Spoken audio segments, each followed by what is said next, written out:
Greetings, agents. Sometimes, deadly anomalies appear to be simple phenomena that can be contained in isolation. It is only by looking at the effects on the minds of people exposed to it that more sinister motives come to light. Item number SCP-882. Object Class Euclid. Special Containment Procedures.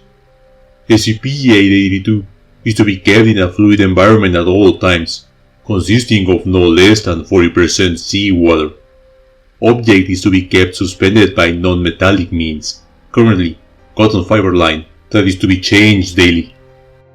Object is also to be checked daily for any signs of rust plaguing. If any part of SCP-882 appears uncoated with rust, it must immediately be immersed in a 100% seawater solution. Water must be taken directly from the ocean.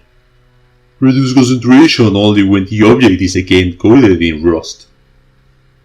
No metal may be placed in containment area. Only organic materials are allowed in containment area, and any contact with SCP-882 requires the use of thick cotton gloves. Any metal making contact with it is to be heat severed, melted down, and kept immersed in 100% seawater in a separate area. Any auditory issues reported by staff must be reported immediately, and affected personnel must submit to a full psychological examination and, depending on results, either transfer to other facility or permanent containment at. Description: SCP-882 appears to be a random assembly of gears, cables, pulleys, screws, and belts, all made of an amalgam of various metals. Object size at the time of recovery was approximately 87 cubic meters. Current size is approximately 12 cubic meters. SCP-882 rusts quickly in seawater. No identifiable energy source has been found, but all components will begin to move if not coated in rust. SCP-882 is completely silent at all times, no matter what level of activity SCP-882 reaches. Any metal touching the object will become permanently affixed to it, and over a period of a few days becomes a new part of the object. Organic matter remains unaffected.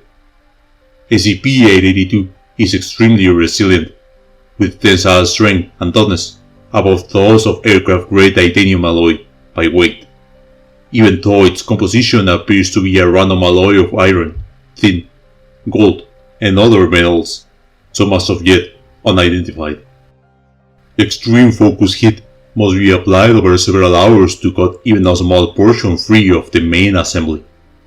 Persons remaining in the vicinity of the object for prolonged periods have developed auditory hallucinations while near the object, mainly the sound of grinding and clicking. The sound intensifies and is abated only by throwing metal into the object. Subjects in advanced states of psychosis have thrown themselves into the object, resulting in almost instant death by crushing. The body is often drawn in and impossible to recover. SCP-882 was recovered from a location at the northeast coast of Banks Island. Area was barren of all metal and metallic ore in a 1-mile radius. SCP-882 was found at the geometric center of the area. SCP-882 had become submerged in seawater at the time of discovery.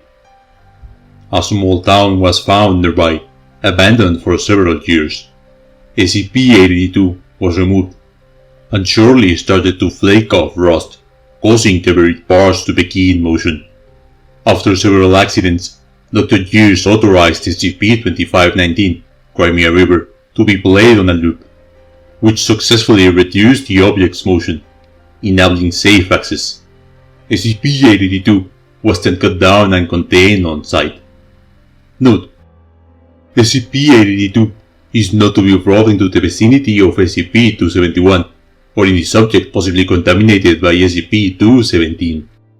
Addendum: please review Interview 882-1 for further information. Interview 882-1. Interviewed: Richard Wright. Interviewer: Dr. Gears. Forward. Richard Wright is identified as a survivor from the small community near the initial recovery location of SCP-882. Begin audio log. Please take a seat. State your name for the record, please. Richard Logan Wright. Everyone calls me Rico. Excellent. Thank you. Mr. Wright, do you recall the day when you first saw the object in question? God, when was it? I'm not really sure. It was a while ago.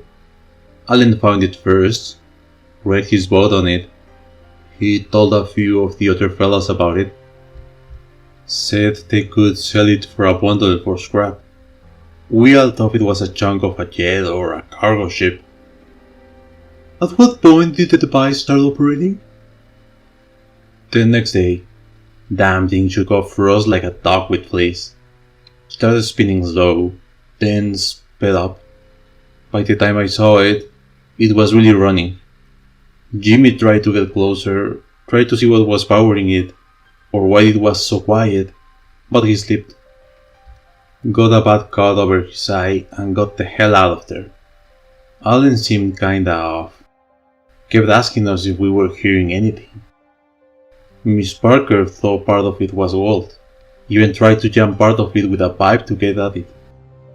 That pipe stuck fast, and smacked her a good one when the jury was on spun around.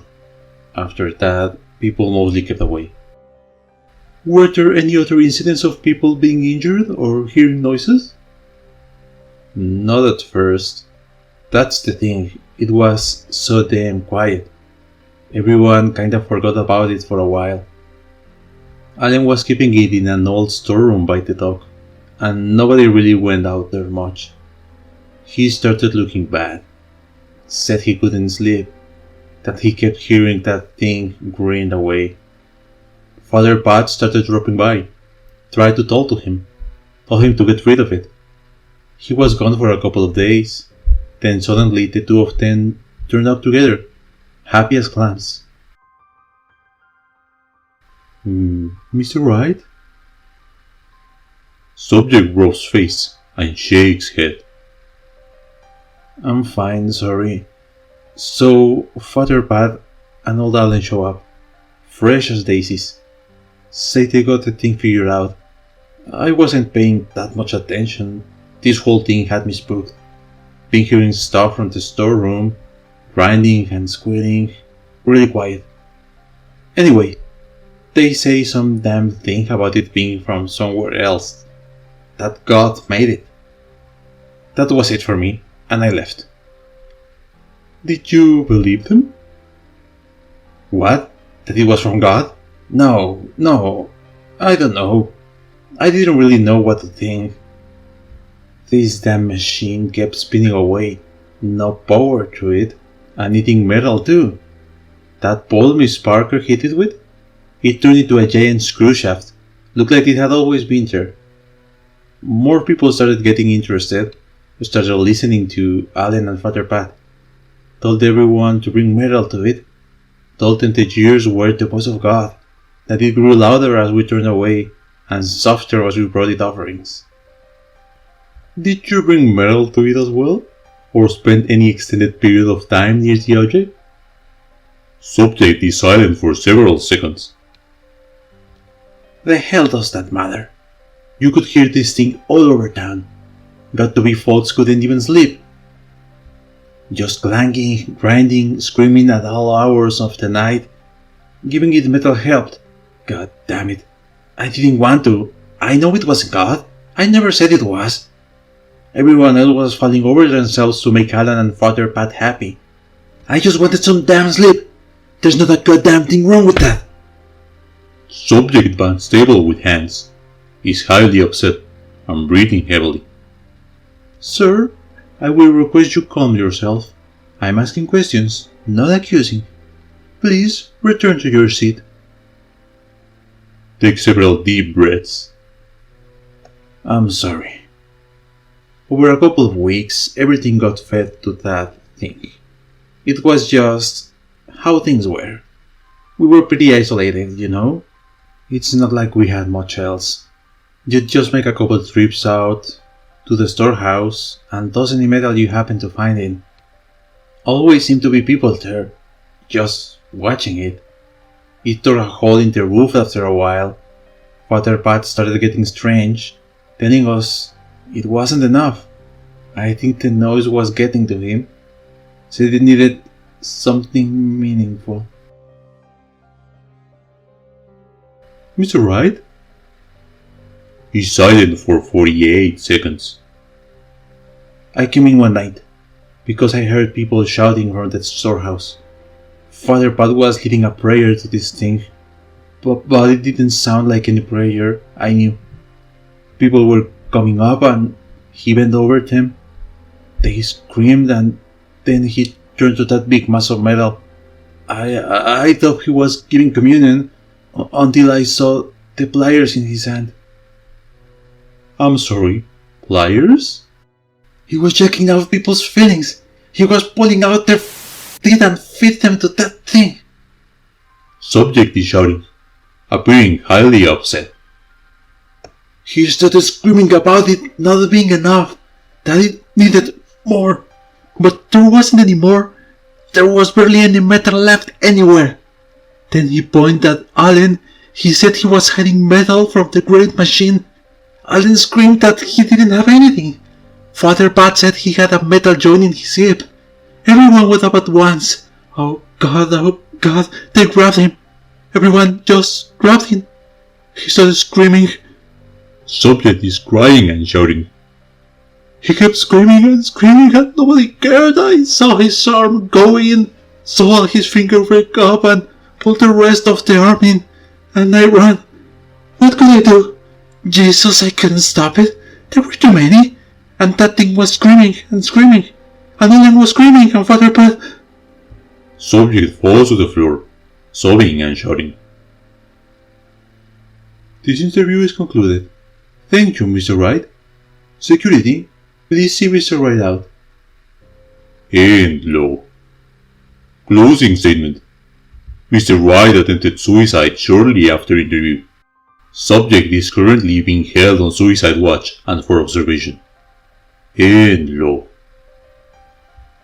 We just witnessed the first encounter between the SCP Foundation and the interest group known as the Church of the Broken God, the Mekhanites.